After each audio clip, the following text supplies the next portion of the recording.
Top Pakistan court hears arguments in major political crisis. Pakistan's top court has begun hearing arguments on whether Prime Minister Imran Khan and his allies had the legal right to dissolve parliament and set the stage for early elections. 3:34. Islamabad. Pakistan's top court began hearing arguments Monday on whether Prime Minister Imran Khan and his allies had the legal right to dissolve parliament and set the stage for early elections. The opposition is challenging the latest moves by Khan, a former cricket star turned conservative Islamist leader who came to power in 2018, contending the Yare a ploy by Khan to stay in power. The Supreme Court started hearing arguments on Monday both from Khan's legal team and his allies, and also the opposition, but then adjourned the session until noon Tuesday. There was no immediate explanation for the adjournment, and it was also unclear when a ruling would come. Muslim-majority Pakistan is observing the holy month of Ramadan, when the faithful fast from dawn to dusk. On Sunday, Khan's ally and Pakistan's Deputy Parliament Speaker, Qasim Suri, dissolved the assembly to sidestep a no-confidence vote that Khan appeared certain to lose. The opposition claims the Deputy Speaker had no constitutional authority to throw out the no-confidence vote. The developments marked the latest in an escalating dispute between Khan and the opposition, which has been backed by defectors from the Prime Minister's own party, Tehreek-e-Insaf or Justice Party, and a former coalition partner, the Muttahida Qawmi movement, which had joined opposition ranks. The opposition claims it had the numbers to oust Khan in parliament.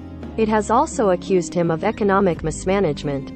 The current political conundrum is in many ways uncharted territory, even for Pakistan, where successive governments have been overthrown by a powerful military and others ousted before their term ended. The most significant decision before the Supreme Court is whether Suri, the Deputy Speaker, had the constitutional authority to throw out the no-confidence vote, according to constitutional lawyer Ali Zafar. Zafar told the Associated Press that the court also has to decide whether it even has the authority to rule on this matter. Khan's party insists actions of a parliament speaker are privileged and cannot be challenged in court.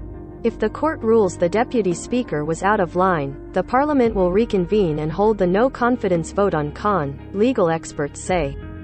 If the court upholds the latest actions, Pakistan is heading into early elections. The opposition says it has the 172 votes in the 342-seat assembly to oust Khan.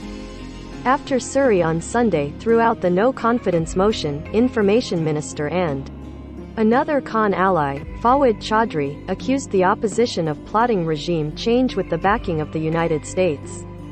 Pakistan's powerful military, which has directly ruled the country for more than half of its 75-year history, has remained silent through much of the political infighting. However, Army Chief Qamar Javed Bajwa on Sunday distanced the military from allegations of a US-backed conspiracy, saying Pakistan wants good relations with both China and the US, Pakistan's largest trading partner.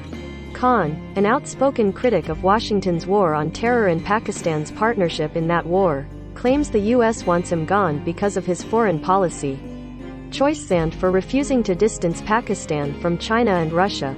We support the peaceful upholding of constitutional democratic principles. That is the case in Pakistan. It is the case around the world, said U.S. State Department spokesman Ned Price about Pakistan and allegations of U.S. attempts to oust Khan. We do not support one political party over another, we support the broader principles, the principles of rule of law, of equal justice under the law.